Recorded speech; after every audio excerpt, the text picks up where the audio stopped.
Hello, everybody. Here we are again today with two of our panel members, Mallory and Jennifer. We're so happy to have them with us today. Thank you so much.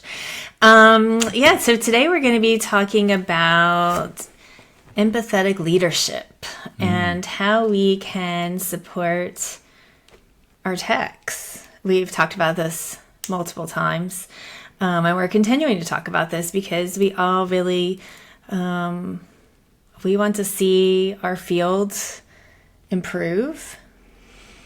And I don't know where I'm going with that, Stephen. Where do you want to say? I think that RBTs, I would say a majority of them feel used, feel like they're lesser than, feel like that they're not worthy, maybe. I don't know about that one, but maybe. I just, for the companies that we work with, at least what I hear a lot is like RBTs are the most critical part of an ABA practice. Well, let's treat them like they are, because a lot of practices are just not doing that. Obviously, again, we talked about this a couple weeks ago, but all of these things on Reddit can't be false, right? I don't believe it. Not for like. These are well-meaning, for the most part, concerned individuals that want to do a good job, and for many reasons, they're struggling, right? Right.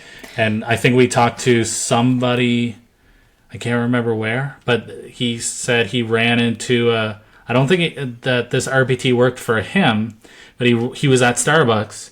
And he was just having a conversation with a barista, and he was like, yeah, I used to be an RBT, and I couldn't do it. Like, there was too much stress and burnout, and I make more here. So that can't, like, yeah, right, that needs to change, right? So I finally did it. Steven's been talking about, like, how Reddit is a really great place to gather information, right? And so I did it. I put a timer on, though. I didn't allow myself, because I could totally have, like, just been absorbed into this. It's hard to, Yes, I completely put a timer on myself. But so I have some notes here, and I'm going to be quoting some random people who posted on Reddit. They have handles. I'm not going to share their handles. I didn't even write their handles down when I was writing my notes. My whole point here was I just wanted to gather like a general sense of things, right? Okay, this is by no means like a huge deep dive. It doesn't take into consideration everyone's view, of course, right? There's just like 30 minutes on Reddit. And then also just something important to say too, we tend to say RBTs, but we mean all of you guys out there, all of the line workers, right? Whether you still are called behavioral therapist or ABA therapist, tech, BT, behavior tech, RBT. You don't have to, this isn't just about those people who have the specific credential. It's this level of work, of position. So I'm going to share a few things, and then we invited, Mallory and Jen here so that we can have a conversation of, to talk about this, like, to empathize with these guys, and also like how we do it differently, and how we can, like, what are some solutions? How can we take some steps forward to help? So one of the first one is, someone said that they get the sense when they come to work, from their BCBAs, from their supervisors, and this was a clinical space, said that they just kind of feel like as soon as they show up, they have to just grin and bear it. And that's how they function through work every day, is they just got to grin and bear it. Someone else said that the system is on the brink of collapse. In just the 6 months I've been in the field, I've seen the sentiment get really bad. The system relies on abusing the RBT. Get out while you still can. Of course, a lot of these that I read, like, I really want to ask follow-up questions. Tell me more about that. Like, what does this look like for you? It is what it is. And then someone said that they were on, I don't know if I should do a trigger warning, but there might be some sensitive matter that comes up during this conversation. Someone said that they were on medical leave because I was literally becoming suicidal about having to go to work. When you are forced into situations that are uncomfortable or too difficult, it gets exhausting. Left mostly because of the people in charge. Not a good job in general for making a living. Just from my brief dive in, it looked like a lot of people were more unhappy with centers and clinics than they were within home. I'm sure that I could specifically look for in home and find just as many there, but I was just kind of surprised in general, because a lot of people, in home, we already kind of know that, at least with our agency, like, we really tried to support, because it's so easy to feel alone and Sure. when you're out in the world by yourself, in home. But so this person said, like being an RBT, I find it meaningful. I feel like I'm good at it. I'm struggling right now because I despise the work culture of the clinic. Exploring in-home to escape the nitpicky, cliquish culture of centers. Some people said that they were really happy about being an RBT and they felt like they could make a difference, but like they didn't want to support such a dysfunctional field. Now, little snippet. I couldn't ask follow-up. I guess I could, but I didn't ask follow-up questions. I was just perusing in there. I don't even have an account. Right. So those are like that end of it. And I feel like I just want to go ahead and jump into this other side really quickly, so that we can make sure that we're here doing following the values of how I want to show up. And then we can still go back and talk about those, because I don't want to dismiss those comments of the people who were unhappy. But there was one, when I was going through, there was a post where it was a parent came in and posted, like, I get that, she was like, I get that he or she, I don't know, was, I get that it's really hard to be a tech and there's a lot of the heavy burnout, but I just want to say that my techs are absolutely phenomenal. And my child put their shoes on this morning and we were able to go on a family outing with no elopement. And this means the world to me. And it's because of you guys that are doing the hard work. Right. And so then there were a lot of comments from that, saying like, that, a lot of warm fuzzy, right? There were, I think, 180 comments from that, from tech saying, wow, I wish I heard this more often. Mm-hmm. No one ever tells me. I don't hear any of these positive feedback, not even from my supervisor. Sometimes a family member will tell me something positive and then report that they told my supervisor 6 months ago, but I never heard about it. And then there was another post that was like, what are the perks of being an RBT? And so a lot of people are saying it's what they learned while being an RBT, or what they are learning while being an RBT. They're learning to be more patient. They're learning to be more tolerant. They're finding themselves less quick to react in general, not just with their clients. Understanding of people's needs, becoming more empathetic, seeing your client learn something new. And so, yeah. And so then the sense I got in some of the other messages, posts that people are putting on there, it's like they want to feel appreciated. A positive, heartfelt comment from a parent about how their work is making such a difference in their lives could mean all the different, could mean so much to them. And so what I was wondering is, how can we... Oh, and then there's the other part here that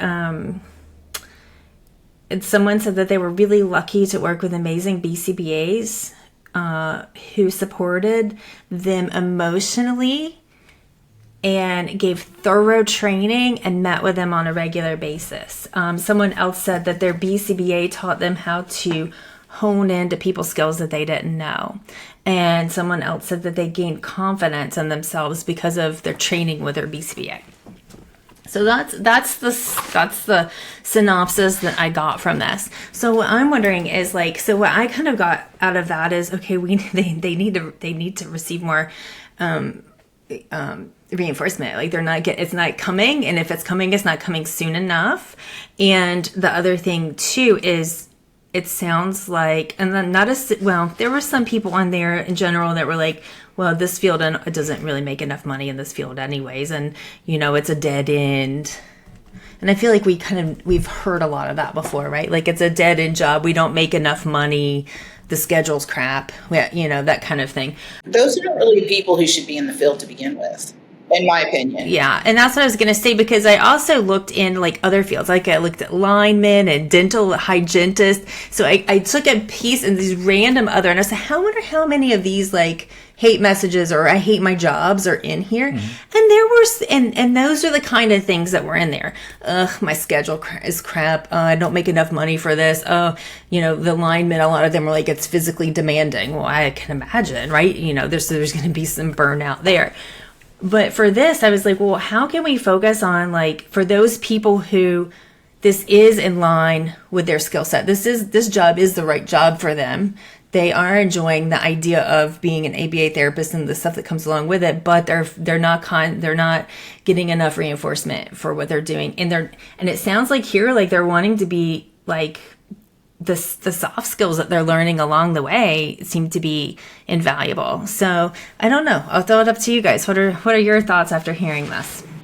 Mallory, you want me to go first? You want to go first? I've got a whole bunch to say. You can go first if you're ready, because I have so many thoughts.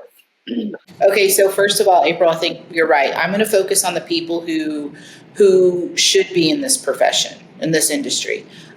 First of all, I don't think the field's about to collapse on itself or die or anything like that. That's a little melodramatic. I think there's a lot of changes that do need to be made. We've talked about that multiple times. I think from the beginning of this ABA podcast that we've done, we've always talked about the value of the technician and how everybody needs to be valued and feel like they are appreciated. And the technicians are professionals and need to be treated as such. They should not be treated as less than. It should not be, oh, you're just an RBT. It is, you're an RBT and you're an integral part of this team.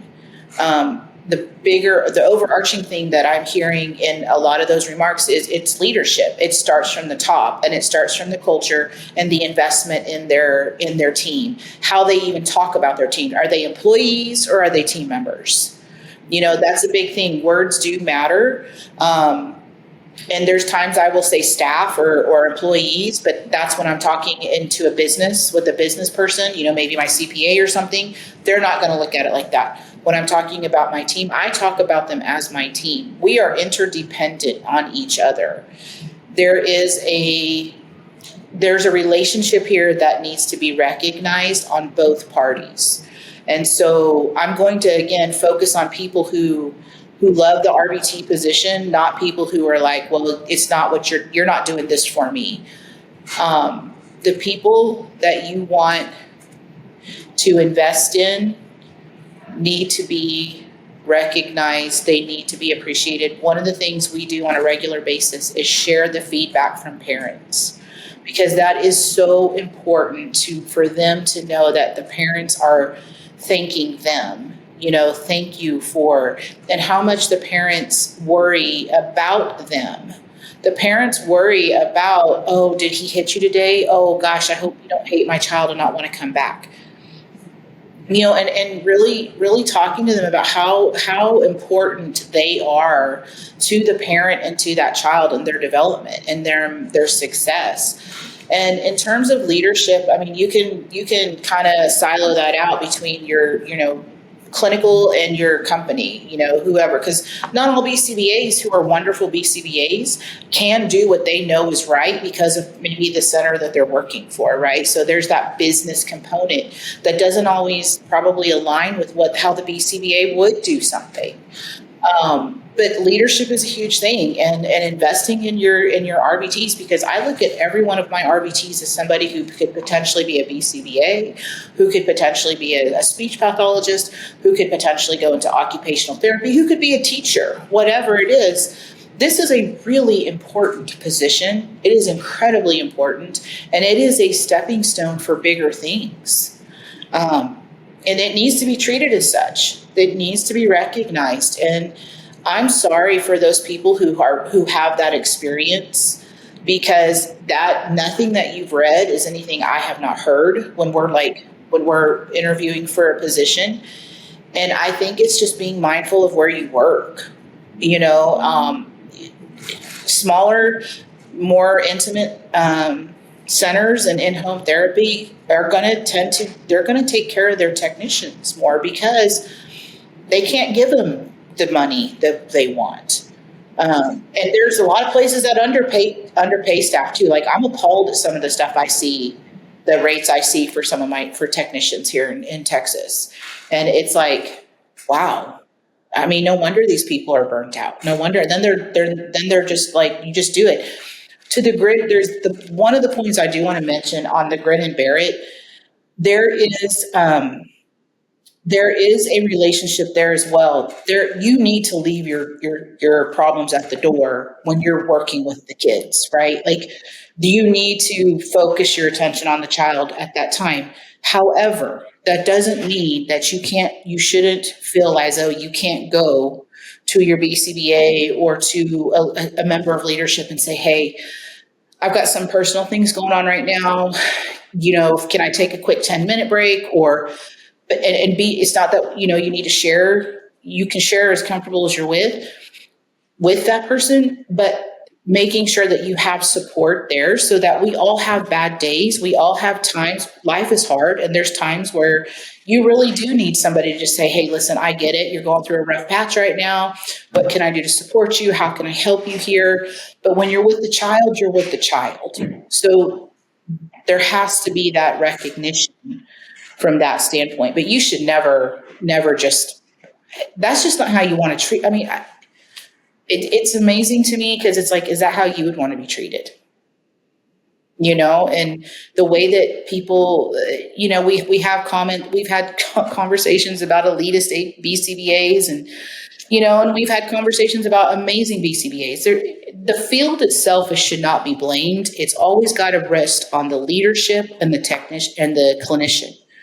That's just plain and simple. The buck stops at the leadership team. Be it the business team, the clinical team, whoever the leadership is, a lot of that falls on the leadership. But there is a side of accountability and responsibility on the technicians too. I'm not saying there isn't, but yeah, it's unfortunate because I do think sometimes I've seen great talent or seen people and be like, man, I'm so sorry that you were burned because you could have been I could have seen you move further in this field, but you were so, just hearing stories from people. And so I'm so sorry that was your experience. I really am, because this is a pretty amazing thing to know you're changing a child's life like this. So that's kind of where I'm landing on it at the moment. I'll turn it over to Mallory. It's your turn. I don't know. I think you mic dropped after that, so I'm not sure that I can follow that. I think one of the things that just really kept coming to mind is that people talk about like the 5 different love languages, right? They talk about that in general, and one of my first love languages is words of affirmation, so that's super important to me, and I think that it's hard because I use that as a way to try to connect my team, make sure that they feel appreciated. But I don't think it's always, it's not always, received that way because maybe that's not their actual love language. So I do, always need to try to continue to change things up. I do give, small tokens of appreciation, those kind of things. But really, as we're talking about this, like one of the biggest things is I'm wondering if it's not more of like what we do for them, right, to show appreciation, but it's who is doing it. Because the reality is I can say it over and over and over again, but I only do in-home services. And so it really it means the most when it's coming from the families, right? The families who are the ones who are witnessing the tech every day. And they're seeing, yes, I mean, they feel awful. Like, I just don't want my kid to hit you today. And, trying to reassure them, like, it's okay. If he has a hard day today, that's okay. We're going to move on and start tomorrow like it's completely fresh, like it never even happened, right? So I think that that's the thing. So how can we empower parents or equip parents more into being able to do that? Because I think also there's a little bit of a disconnect, right? We're talking a little bit about ethics here, where it was like, well, you can't, the families can't buy presents for the techs. And that's fine. And now it's changed. Where it's like, under $10, I think. Is that like under $10? I'm like, is that under $10 every single day? Or is that under $10, like, just once a year?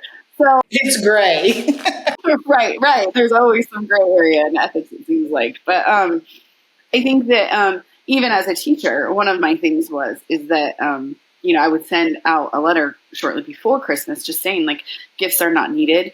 If you want to send something, have the kids make me something. Have the kids draw me a picture. Have the kids do those things.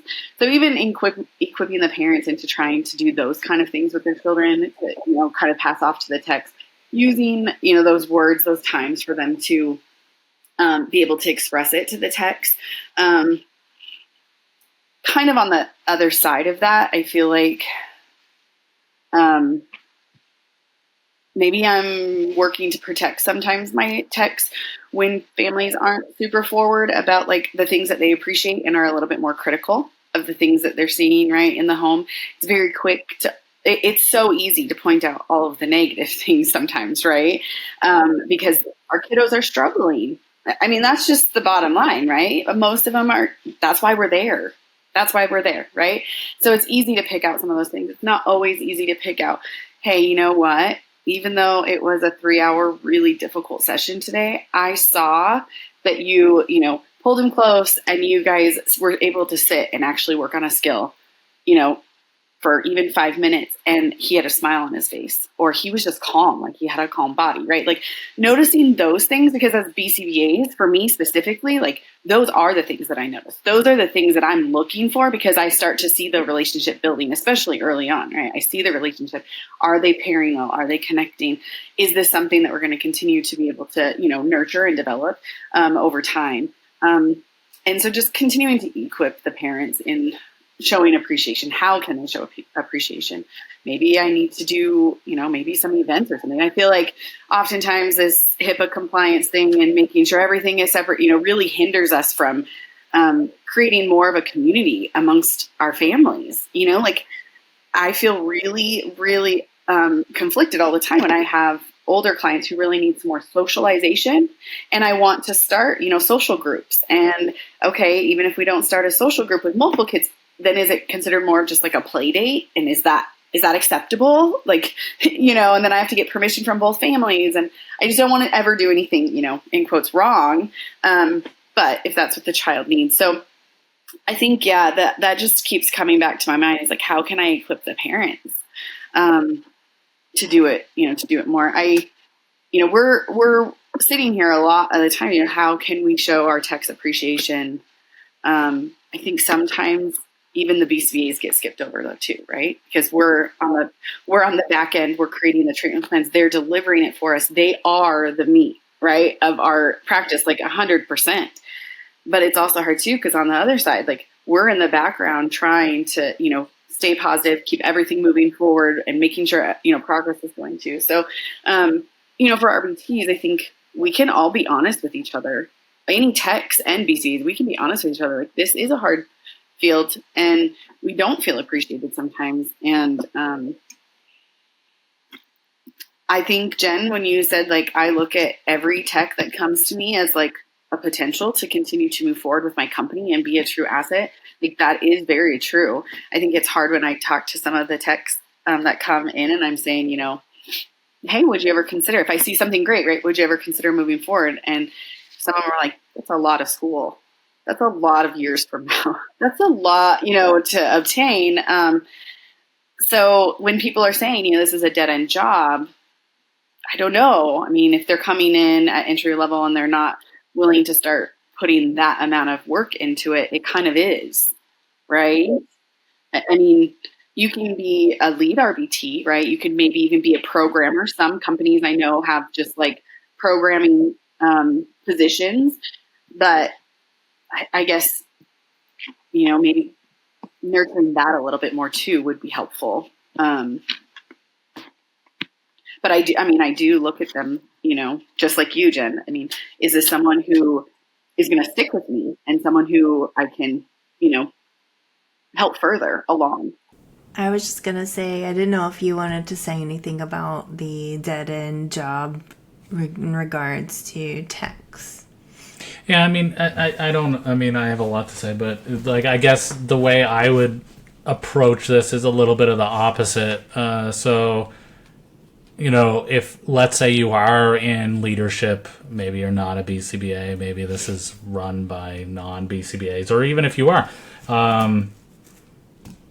looking at it selfishly, just as like, okay, this is annoying, I don't want to have to deal with this, right? Like, it is a dead end job. Like, let's say all these things are true. Like, just looking at the profitability of the company to maximize services, assuming that quality of services is important to you. It should be important to you if you're listening to this.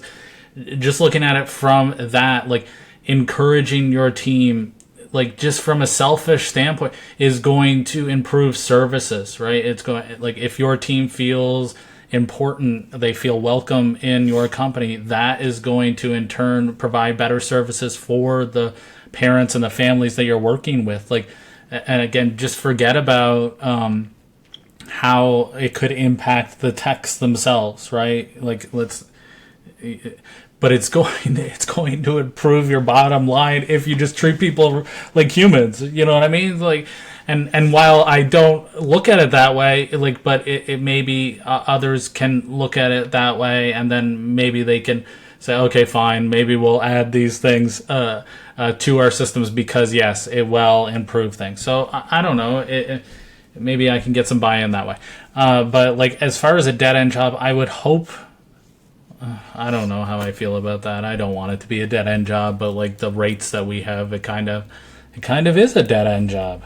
I mean, to a certain extent, especially like you said, if you're not willing to put in the time to get your master's, and you know, like April, you're a BC ABA, right? And like, we're trying to like even do CEUs, and like, it's like, oh, how dare you try to do CEUs, right? Like, it's like, okay, fine. Like, so why did you create this position, right? You're essentially making it a dead end job, and so then I don't know. So like, I yeah, but yeah, there. Have I said enough? I think one of the dead end things though it's just like that thought or that feeling or idea, because sometimes maybe we need to use a different term than like dead end job, because I think we all may feel some of that just because our job never ends. Yes, even if we discharge a client, I still stay up at night worrying about that client that I discharged. Is he going through puberty now and struggling? Is he still connecting socially? Like, I mean, it always goes beyond discharge, at least for me. I know most other PCBAs, it's similar for them. They're, worried. We care about our clients. We truly do. And even for techs, right? It's very rare that you have a tech that's on a case from the beginning and they're able to even be a part, right? Even if they just stay with the company all the way through when that child, is discharged. I have a client who's getting ready to discharge. And I was thinking the other day, I don't have any of my OG staff who started that client. You know what I mean? And so that's hard. I think that's hard. It doesn't ever end. And then we discharge him. And guess what? I have 10 more people on the wait list willing and ready to take his thing. So maybe it's not that dead end job. Maybe it's just that it just doesn't ever end, right? And it's like, are we feeling a sense of accomplishment? I like that idea, like that sense of accomplishment, because I wonder too, like, does dead end mean, like, because and this would be again, like I was saying before we started recording, it's like I really have a lot of questions to ask, right? And so and I'm gonna just put that plug out there again. Any techs who want to talk to me, you don't have to come on camera. You can stay anonymous. I would love to have a conversation. But it may be dead end as far as like pay, maybe, but like you get to that level, and there's no. But there are some ways to like have different levels and to learn new skills. Yes. But there again, I think that looks at like the values and the intentions behind like what do you mean by dead end job? Are you wanting more appreciation, or are you just saying that, man, this is like doing the dishes, it's never done, right? You're gonna have more dishes to wash even if these are done. Yeah. Is it like I'm not gonna make more money? Is it that I would love to be able to work on a passion project and use my creativity more than I'm able to right now? So yeah, definitely it could be looked at many ways, but I do feel like, we all know, right? We all know that we're very limited with, because of funding. Yeah. I mean, the good news is that there's lots of opportunity, right? Yeah. Because I mean, you read those, go, hey, look at all the things I can do. So yeah, I think that there is opportunity to encourage, opportunity to support, opportunity, and the board is now coming out with requiring techs to have CEUs. So maybe that's an opportunity too. I think that's a great thing to kind of push people in to have that ongoing learning and continuous support, right? So I think that may help. Yeah. Jen, I think you were wanting to say something. A couple things. One, to Mallory's point about the families. The families don't always, I don't think parents understand the impact the kids make on the staff, on their therapists, right? When we've had kids graduate out of our program, and maybe it was maybe for one of my therapists, it was one of the first kids they ever worked with. They were sad. I mean, it's a bittersweet feeling, right? Like you've invested, you have this relationship with this little person that you have watched come from point A to point B, and the blood, sweat, and tears that you went through together. And I think parents don't always understand that you're dealing with a person who has invested in your child, and there's some real emotion there. And it's hard. It's really hard. You're so excited for that child, but then you're sad because it's like, oh, I don't get to see my little person today anymore. But I'm so excited for everything that's going to happen. But I know I probably will never hear from this person again. Like you've made all this change, helped make all this meaningful change, and you've walked in this transitional journey with these parents and their children. And so I think that's something that is missed a lot of times for team members. And dead end job, I mean, I feel like you could say that about any profession. You're gonna max out at some point everywhere you go. There's just nothing you can do about that. I mean, but you're going to make it a dead-end job by your mentality, in my opinion. Now, are there some jobs that, that's just what it is? Yeah, it is. But that doesn't mean you can't make the best of it and make it be the best, whatever you're at in that position. How are you going to move up in a company anyway if you're not going to give 100% in every position that you're in? How is that even fair? Like, I'm supposed to take that on faith that if I promote you, you're all of a sudden going to make all these amazing changes.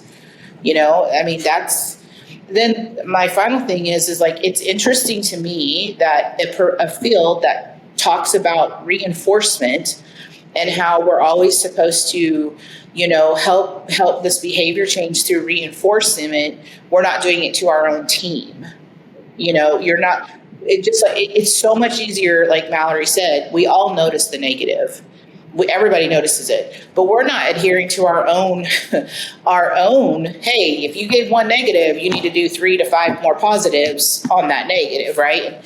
If you follow that with your team alone, you would see a lot of change, just acknowledging it. And, Mallory talks about, she does little things for her team, and we try to do that too. And we have shout outs, and not just from the BCBAs, but for each other, acknowledging each other as technicians to each other. Like, hey, thanks so much for grabbing, picking up after me. I was in and that kind of stuff that also builds that family team mentality where everybody's recognizing it and everybody feels valued because things are getting noticed from everyone. To Mallory's point, it's not just coming from a specific person, it's a team effort. And I think that's the sense of community that people want to be a part of. I do. I think it is super important. I mean, when we do overlaps, we do a lot of overlaps at my company, and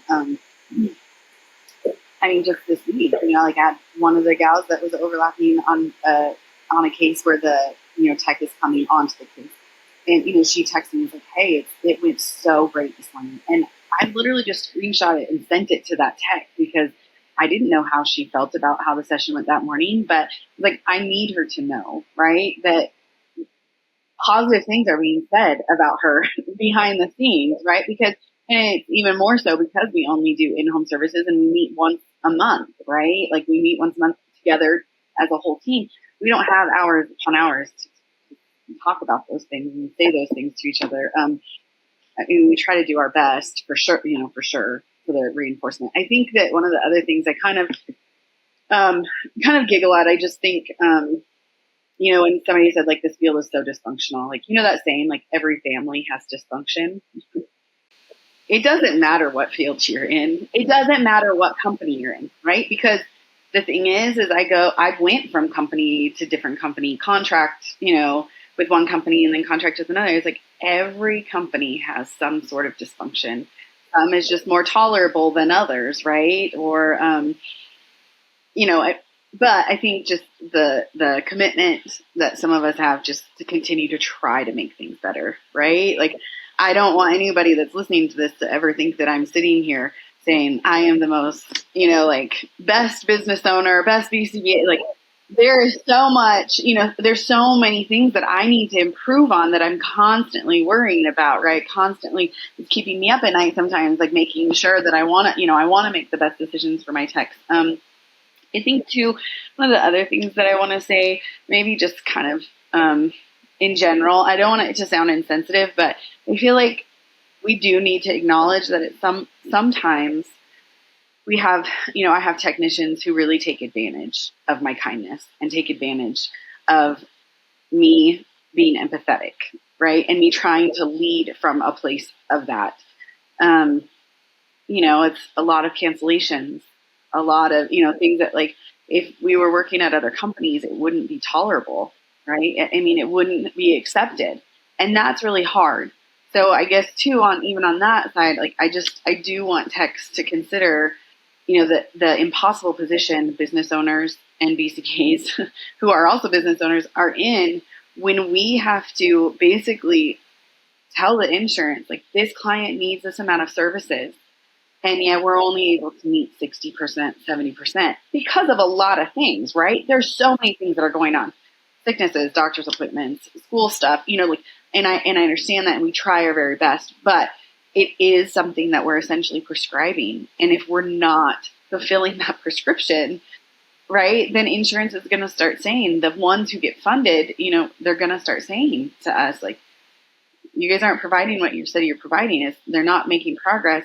And so, where do we go from there? So I guess kind of just a little bit of a PSA PSA just to say, like, make sure that you're doing your part too as a technician and not taking advantage of some of the BCBAs and owners who are extremely kind and passionate, because it gets exhausting on our end too.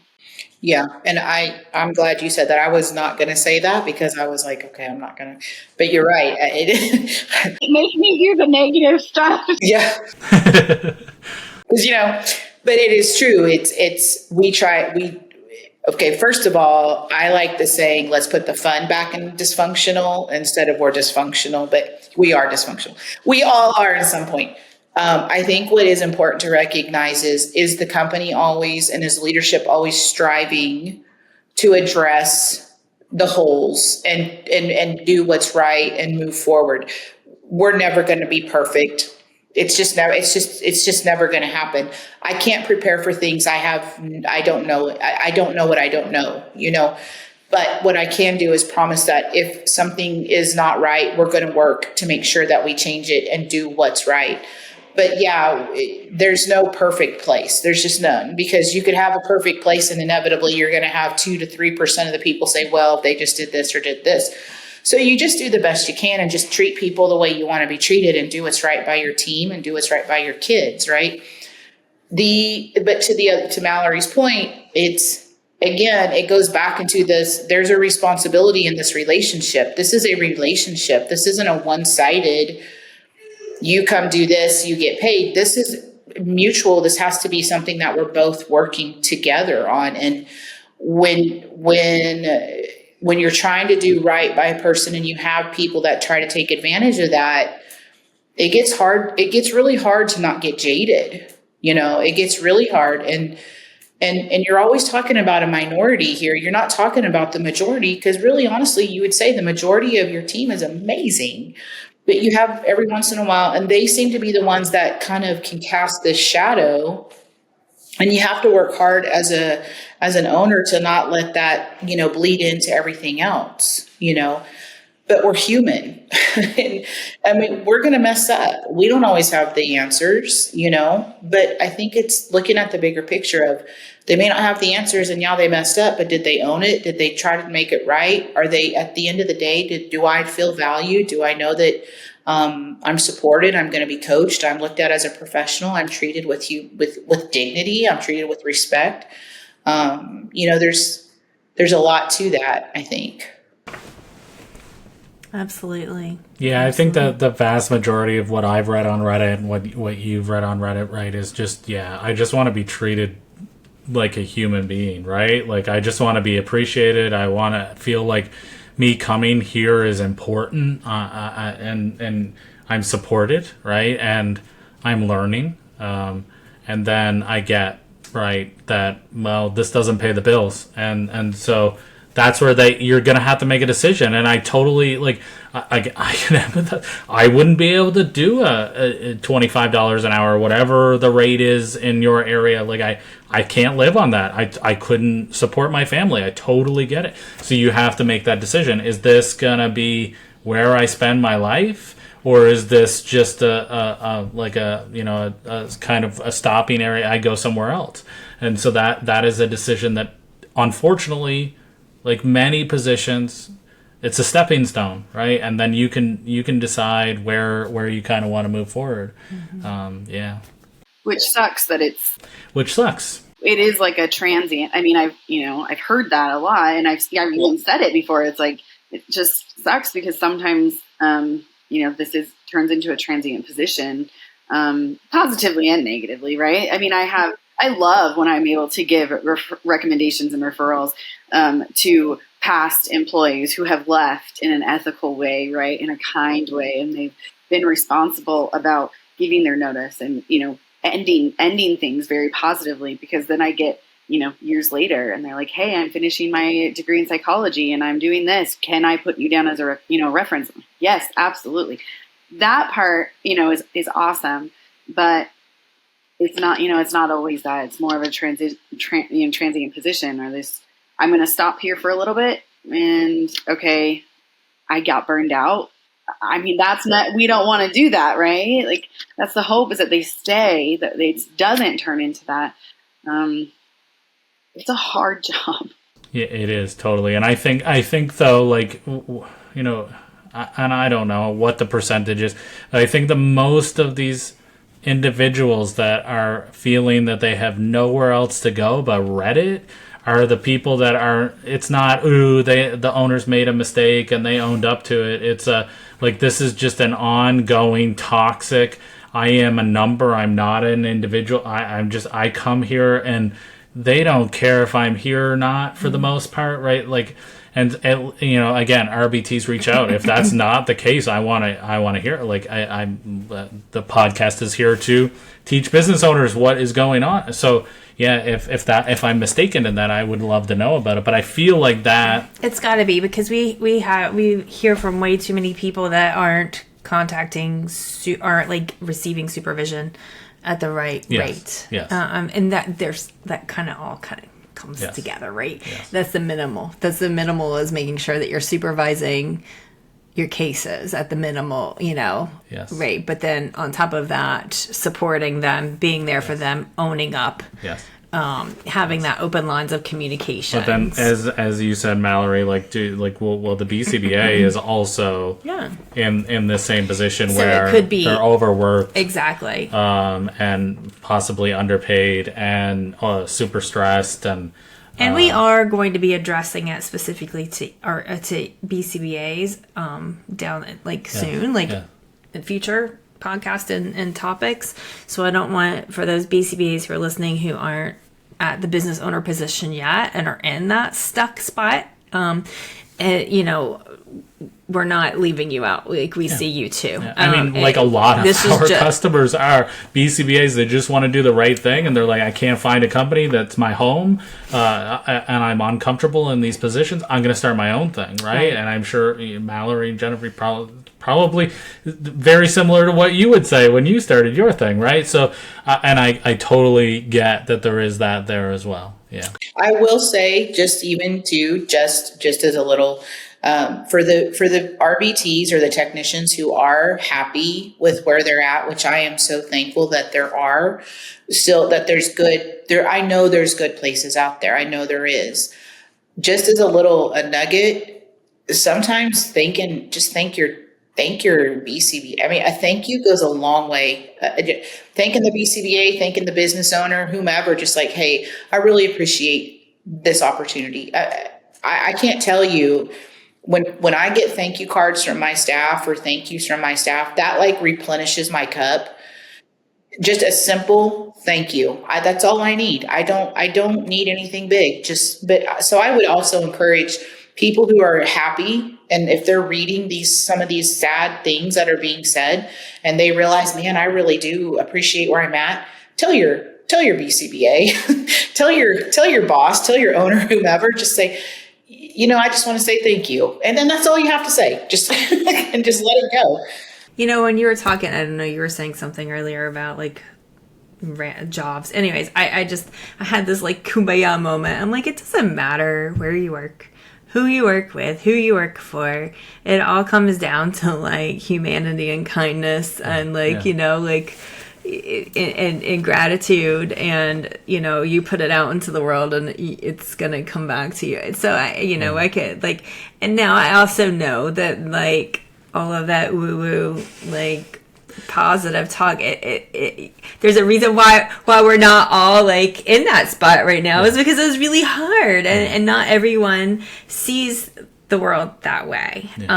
But if you do, and if you're striving to, then show your share your gratitude with those in your coworkers too. Yeah, I mean, I agree with that. I had a boss, I don't remember his name at all, but this is I was always comparing myself to myself and others, oh, they make a little bit more than me, or they have a better job than me. And he said, Steven, you gotta stop doing this.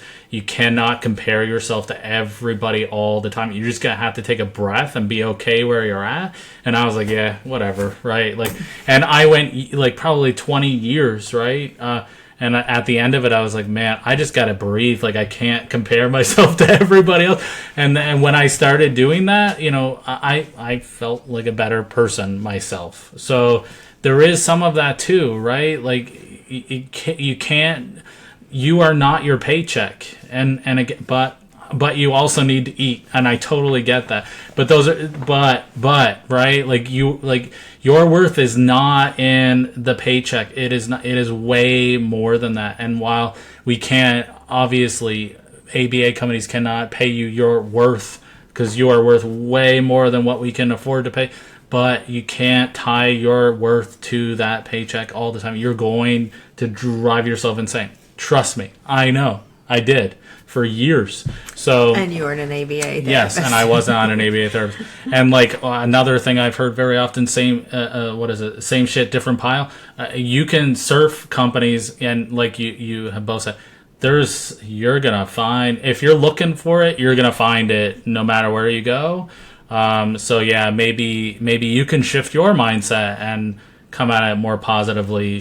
Like you said, Jennifer, show appreciation to your supervisor. That may be life-changing in itself, right? Maybe they haven't shown you appreciation because you haven't shown them appreciation. So this is a two-way street. So maybe we can start there. One of my things, my husband is a military Army recruiter. He's going to retire here soon, so he's put a lot of time in. But when he came into recruiting, him and I both kind of were in this different place. Our careers were definitely shifting into different roles. And both of us really made a commitment just to like recognize that if we take care of our team that's under us, if we take care of them, then they're going to do a better job for us.